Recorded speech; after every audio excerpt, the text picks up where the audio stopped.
السلام علیکم ورحمۃ اللہ وبرکاتہ.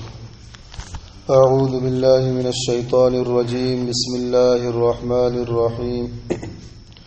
وَإِذْ قَالَ رَبُّكَ لِلْمَلَائِكَةِ إِنِّي جَاعِلٌ فِي الْأَرْضِ خَلِيفَةً قَالُوا أَتَجْعَلُ فِيهَا مَن يُفْسِدُ فِيهَا وَيَسْفِكُ الدِّمَاءَ وَنَحْنُ نُسَبِّحُ بِحَمْدِكَ وَنُقَدِّسُ لَكَ قَالَ إِنِّي أَعْلَمُ مَا لَا تَعْلَمُونَ. یہ آیت کریمہ سورۃ البقرہ کی آیت ہے، آیت نمبر 30. اس سے اوپر کی آیتوں کے اندر اللہ تبارک و تعالی نے بندوں پر جو ظاہری انعام اللہ نے فرمایا، ان انعامات کا اللہ نے تذکرہ فرمایا. اور وہ انعامات کیا تھے؟ اللہ تعالی نے فرمایا کہ اللہ ہی ہے جس نے تمہیں ایک پانی کے قطرے سے زندگی عطا فرمائی، پھر اللہ تبارک و تعالی تمہیں موت دے گا، پھر دوبارہ زندہ کرے گا، تم سب اللہ ہی کی طرف لوٹائے جاؤ گے. پھر اللہ نے ظاہری نعمتوں میں سے ایک نعمت اس کا بھی ذکر فرمایا کہ اللہ ہے جس نے تمہارے فائدے کے لیے آسمان بنایا، زمین بنایا، ساری چیزوں کو اللہ تبارک و تعالی نے پیدا فرمایا. پھر اللہ تعالیٰ نے درست 7 آسمان بنائے. اس ظاہری انعامات اللہ نے جو بندوں پر کیے اس کا تذکرہ اللہ نے اوپر کی آیتوں کے اندر ذکر فرمایا. ذکر فرمانے کا مقصد کیا ہے؟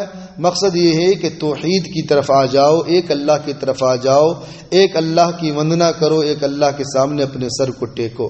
یہ مقصد تھا اوپر کی آیتوں کے اندر.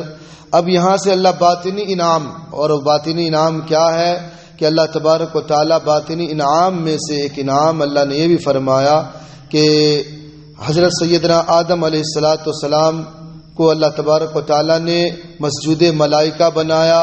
اللہ تعالیٰ نے جو ہے ساری چیزوں کا علم اللہ تعالیٰ نے حضرت آدم علیہ السلام کو سکھلایا، اور مسجود ملائکہ اس کے ساتھ ساری چیزوں کا علم کا ہونا، پھر اسی طریقے سے تمام انسانوں کا جد امجد ہونا، تمام انسان جو ہے سیدنا آدم علیہ السلام کی اولاد ہے. اس کا شرف اللہ تبارک و تعالیٰ نے سیدنا آدم علیہ السلام کو دیا کہ تمام انسانوں کے باپ سیدنا آدم علیہ السلام ہوئے. تو یہ اللہ تبارک و تعالیٰ نے ان انعام کا ذکر کر کے اللہ تعالیٰ یہ بتلانا چاہتا ہے کہ اللہ کا شکر ادا کرو کہ اللہ تعالیٰ نے تمہیں انسان بنایا اور سیدنا آدم علیہ السلام کے اولاد میں سے بنایا. دیکھو تمہارے ابا کی اللہ نے کیا فضیلت عطا فرمائی کہ تمام فرشتوں کو اللہ تعالیٰ نے ان کے سامنے جھکنے کا حکم دیا، ان کی اطاعت کا حکم دیا. یہ اللہ تبارک و تعالیٰ ذکر فرما رہا، ذکر فرما کر مقصد یہ ہے کہ اللہ کا شکر ادا کرے بندے. اور اس کا سیدنا آدم علیہ السلام کا واقعہ مختلف صورتوں میں، مختلف اوقات میں صورت کے اعتبار سے اللہ تعالیٰ نے محل کے اعتبار سے ذکر فرمایا. اس کا مختصر سا واقعہ یہ ہے جو اللہ تعالیٰ نے اس آیت کے اندر ذکر فرمایا.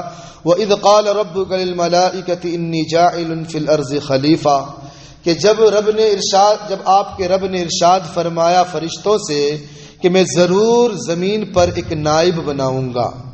جب اللہ تبارک و تعالیٰ نے فرشتوں کے سامنے اس کا تذکرہ فرمایا کہ دیکھو میں زمین پر اپنا نائب بنانے والا ہوں، تو فرشتے نے یہ کہا کہ اللہ اگر آپ اس وجہ سے انسان کو بنانا چاہتے ہیں کہ وہ آپ کی عبادت کرے، آپ کی تقدیس، آپ کی تعریف کرے، آپ کے سامنے سر جھکائے، تو ہم لوگ تو آپ کی تعریف کے لیے، آپ کی عبادت کے لیے کافی ہیں.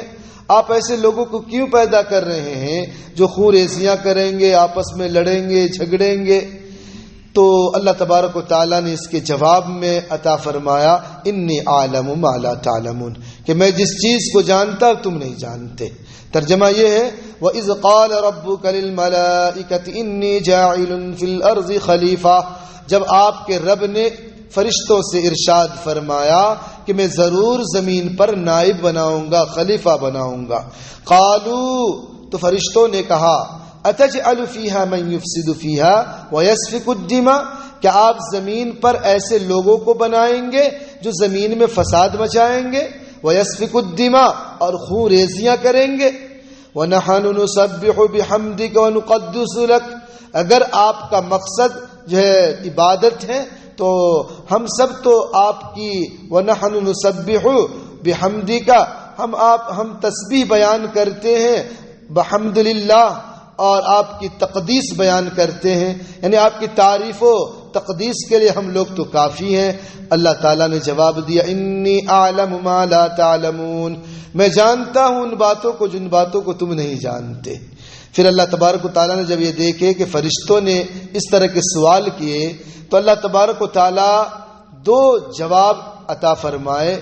ایک جواب تو اللہ تعالیٰ نے یہ دیا کہ سیدنا آدم علیہ السلام کی برتری اور آج سیدنا آدم علیہ السلام کی بڑھوتری کا اظہار ان لوگوں کے سامنے کرنے کے لیے اللہ تعالیٰ نے ایک سوال فرمایا، اور وہ سوال یہ ہے کہ اللہ تعالیٰ نے سیدنا آدم علیہ السلام کو ساری چیزیں، یعنی دنیا کے اندر قیامت تک جتنی چیزیں پیدا ہونے والی ہیں ساری چیزوں کے اسما یعنی نام اللہ نے سیدنا آدم علیہ السلام کے سامنے گنوائے۔ پھر اسی طریقے سے اللہ تعالیٰ نے فرشتوں کے سامنے بھی گنوائے، اور فرشتوں سے جب اللہ تعالیٰ نے فرمایا کہ دیکھو جو نام تمہارے سامنے گنائے گئے ہیں، جو علم بتلائے گئے ہیں، وہ تم گناؤ بتلاؤ، تو فرشتے بتلا نہ سکے۔ تو پھر اللہ تعالیٰ نے آدم علیہ السلام سے فرمایا آپ گنائے، تو سیدنا آدم علیہ السلام نے ایک ایک کر کے فر ہر ایک چیز کا نام گنوا دیے۔ جب نام گنوا دیے تو اللہ تعالیٰ نے اس کے اظہار کے لیے تمام فرشتوں سے کہا کہ آپ سیدنا آدم علیہ السلام کے سامنے جو ہے سجدہ کریں۔ اس کا تذکرہ اللہ نے اس آیت کے اندر فرمایا وَعَلَّمَ آدَمَ الْأَسْمَاءَ كُلَّهَا، اور اللہ تعالیٰ نے آدم علیہ السلام کو تمام چیزوں کے اسما کا علم دیا۔ ثُمَّ عَرَضَهُمْ عَلَى الْمَلَائِكَةِ، اب دیکھیں یہ تمام چیزوں کے اسما کا علم دیا تو قیامت تک جتنی بھی علم آنے والی دنیا کے اندر، خواہ وہ جو سائنس کے اعتبار سے ہو یا جو ہے میکس کے اعتبار سے یا دوسری چیزوں کے اعتبار سے یا منطق کے اعتبار سے فلاسفہ کے اعتبار سے یا دیگر چیزیں جو ہے وہ ساری چیزوں کا علم اللہ تعالیٰ نے سیدنا آدم علیہ السلام کو گنا دیا، بتلا دیا۔ یہ علم کا اظہار اللہ تعالیٰ نے آدم علیہ السلام کے سامنے فرمایا۔ پھر اللہ تعالیٰ نے فرمایا فَقَالَ أَنبِئُونِي بِأَسْمَاءِ هَؤُلَاءِ، پھر فرشتوں کے سامنے جب ان چیزیں باتیں رکھی گئی اور فرشتوں سے اللہ نے کہا کہ انبئونی باسماء ہؤلاء، آپ ان چیزوں کے نام بتلائیں، اگر تم سچے ہو ان چیزوں کے نام بتلاؤ۔ تو فرشتے کہنے لگے قالوا سبحانک لا علم لنا الا ما علمتنا، آپ کی ذات پاک ہے، ہم کو تو کچھ علم نہیں، بس اتنا ہی ہے جتنا آپ نے ہمیں سکھلایا۔ انک انت العلیم الحکیم، بے شک آپ بڑے علم والے اور حکمت والے ہیں۔ جب فرشتوں نے درماندگی کا، چھوٹے پن کا اظہار کیا اور لا علمی کا اظہار کیا کہ ہم کو ان چیزوں کا علم نہیں، تو اللہ تعالیٰ نے وہی بات حضرت آدم علیہ السلام سے فرمایا یا آدم انبئہم باسمائہم فلما انبأہم باسمائہم، کہ اے آدم آپ ان لوگوں کے سامنے ان چیزوں کے نام گنوائیں۔ فلما انبأہم، سو جب آدم علیہ السلام نے ان کے سامنے ان چیزوں کے اسما بتلا دیے، گنوا دیے، قال الم اقل لکم، تو اللہ تعالیٰ نے فرمایا کیا میں تم سے نہیں کہا تھا کہ میں آسمان و زمین کی پوشیدہ باتوں کو جانتا ہوں اور ان چیزوں کو بھی جانتا ہوں ما تبدون، جس کو تم ظاہر کرتے ہو، وما کنتم تکتمون، اور ان چیزوں کو بھی جانتا ہوں جس کو تم چھپاتے ہو۔ اللہ تعالیٰ نے جب آدم علیہ السلام ساری چیزوں کے نام گنوا دیے تو گویا کہ آدم علیہ السلام کی ایک فضیلت تمام فرشتوں پر، اور ان فرشتوں میں فرشتوں کے ساتھ رہنے والے یہ ابلیس بھی تھا، تو ان کے سامنے آدم علیہ السلام کی بڑھوتری کا اظہار ہوا۔ تو اللہ تعالیٰ نے ان لوگوں کے سامنے اللہ نے فرمایا کہ وَإِذْ قُلْنَا لِلْمَلَائِكَةِ اسْجُدُوا لِآدَمَ فَسَجَدُوا إِلَّا إِبْلِيسَ، کہ جب ہم نے فرشتوں سے کہا کہ تم آدم کے سامنے جھکو تو سبوں نے جھکا سوائے ابلیس کے۔ ابا، وہ بات نہ مانا، واستکبرا، غرور کیا، تکبر کیا، وکان من الکافرین، اور ابلیس کافروں میں سے ہو گیا۔ دیکھیں ان آیات کے اندر اللہ تعالیٰ نے آدم علیہ السلام کی فضیلت کا اظہار کرنے کے لیے اس طرح کی باتوں کے ان کے سامنے باتوں کا اظہار فرمایا اور فرشتوں کو سجدہ کا حکم دیا۔ اب رہی بات جو اصل مسئلہ یہ ہے کہ سجدے کا، کہ دیکھیں سجدہ دو طریقے کا ہوتا ہے، ایک سجدے تعظیمی ہے، ایک سجدے عبادت ہے۔